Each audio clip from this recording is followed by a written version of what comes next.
Good morning, it's today again. Welcome back to Joseph's Reserves. I'm Joseph and I store 20% of my income in the form of rare coins and precious metals. Before government mints started producing silver bullion, there was an entire era of silver most stackers overlook.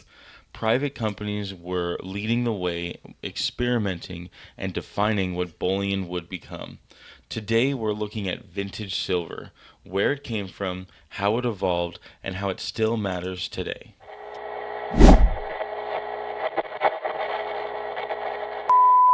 Congratulations to Blue Collar Stacker for being the first to comment on yesterday's video.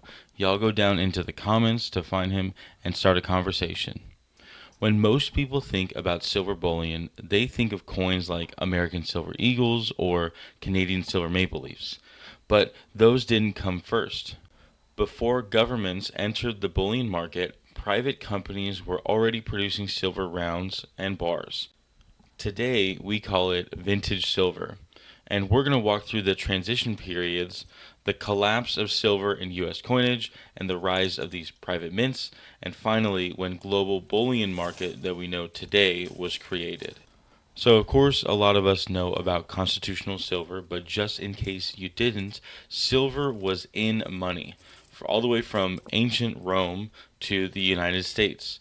Silver was in our money when we wrote the Constitution, and there's a whole deep dive we could go into as far as whether or not silver is still money.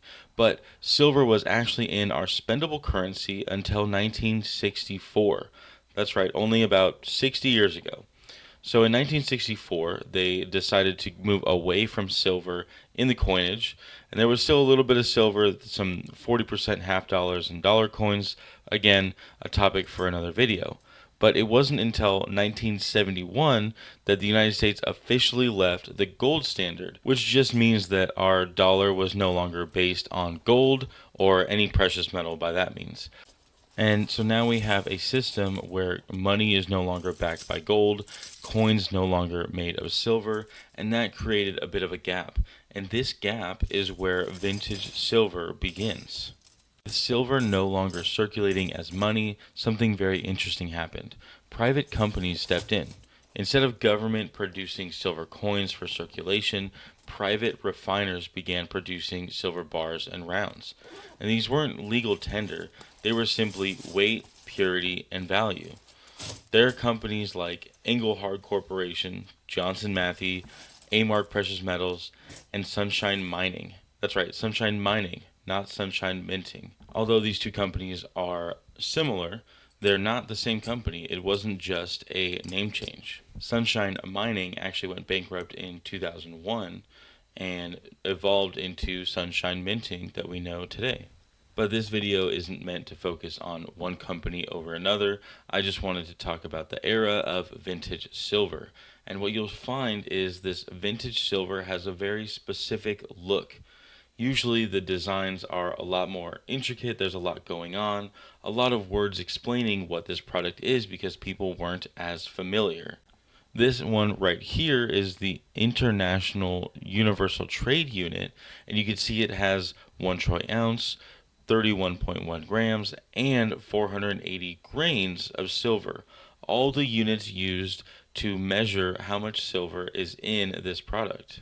Each of these coins you could see are deeply stamped, causing a higher relief, and that is definitely a look of the time in the 1970s and 1980s. One of the most interesting parts of this whole story is where it seems like silver bullion actually started. Early bullion production was heavily concentrated in North America. Mexico played a key role. The Mexican Libertad debuted in 1982, however, they experimented with 1 ounce silver coins in sterling silver going all the way back to 1949. There were only a few made then, however, they started making them a whole lot more in 1979 and 1980.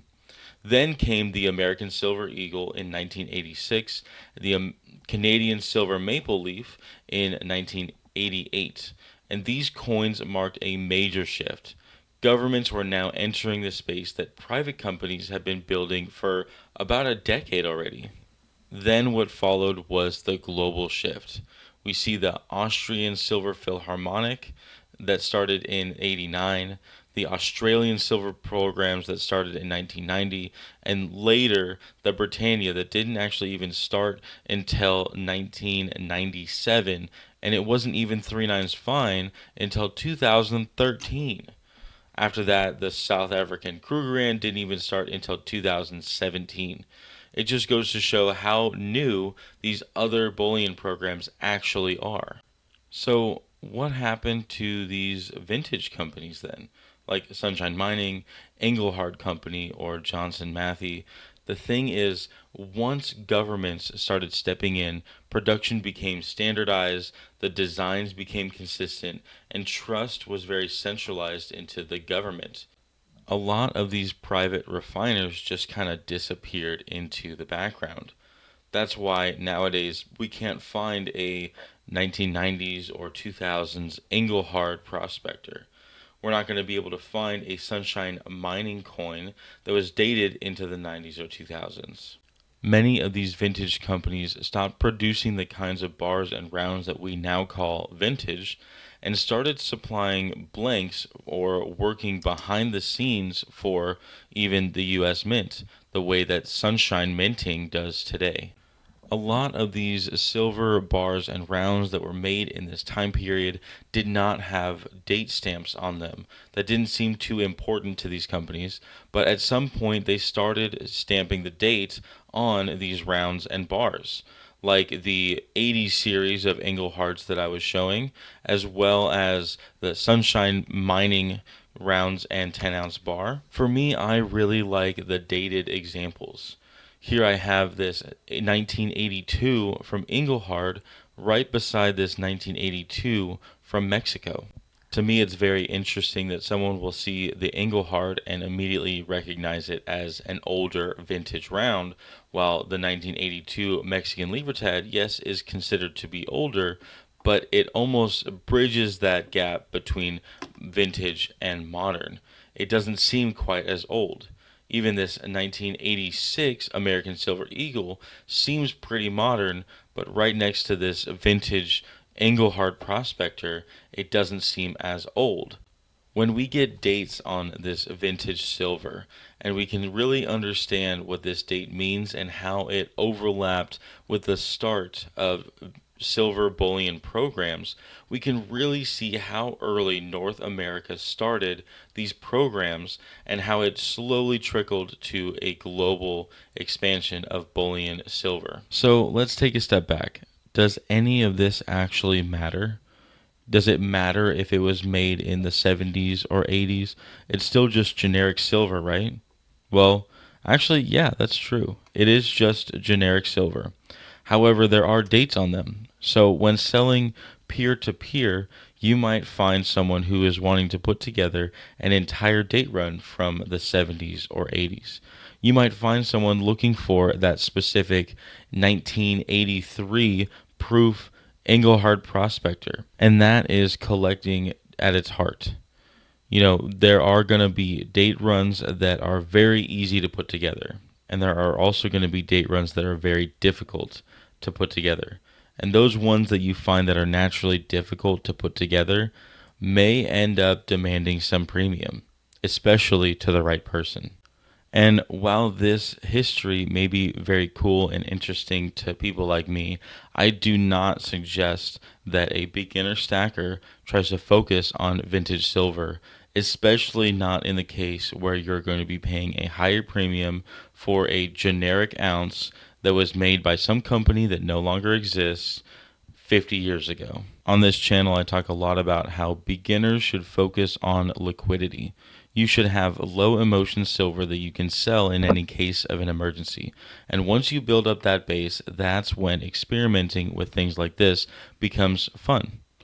Once you have that base of silver that's going to cover you financially, then looking into something like this where 1 ounce could have a little bit of extra premium, that is where it's going to take a lot longer to sell that item. It's going to take a lot longer to find the right buyer willing to pay that higher premium. And that's just liquidity as its basic core. These vintage silver, really just some of them, will not be as liquid as regular everyday generic rounds or even the bullion program coins that I was mentioning, the American Silver Eagles, Mexican Libertads, or the Canadian Maples. That's why a lot of people focus on those modern bullion programs. It has nothing to do with the fact that they like them more or that they're just better pieces of silver. It's really just the liquidity and the premium that is paid, the respect that the everyday stacker would give those coins versus these ones. That being said, for those that are a little bit farther into their stacking journey, I hope this video opened your eyes about these 2 decades of silver production, this vintage silver that is actually highly, highly interesting and can make for a really cool piece or part of your collection. I just made my own line of coffee. Joseph's Reserves It's Today Again coffee. Most mornings aren't dramatic. They're quiet. You wake up, pour yourself a cup, and now you have a choice. Drift through the day or take hold of what's in front of you. That's really what this whole thing's about. Showing up, building good habits, staying disciplined in the small things. Whether that's stacking consistently, learning something new, or just being faithful with what you've been given. I put these words on every bag to remind myself first. Every morning is a gift. Not yesterday, not tomorrow, today. So take a breath, take a sip, and let's get to work. It's today again. You can now write me at Joseph's Reserves, 10160 Highway 242, Suite 800, number 401 in Conroe, Texas, zip code 77385. Make sure to include your information so I can write you back. If you haven't yet, go down and hit the thumbs up if you like the video. Go down to the comment section to start a conversation with others that are watching this video. Share this video if you know anyone that might like it, and subscribe. But most of all, thank you so much for watching. Just remember, every ounce adds up, so no matter how small, just keep stacking.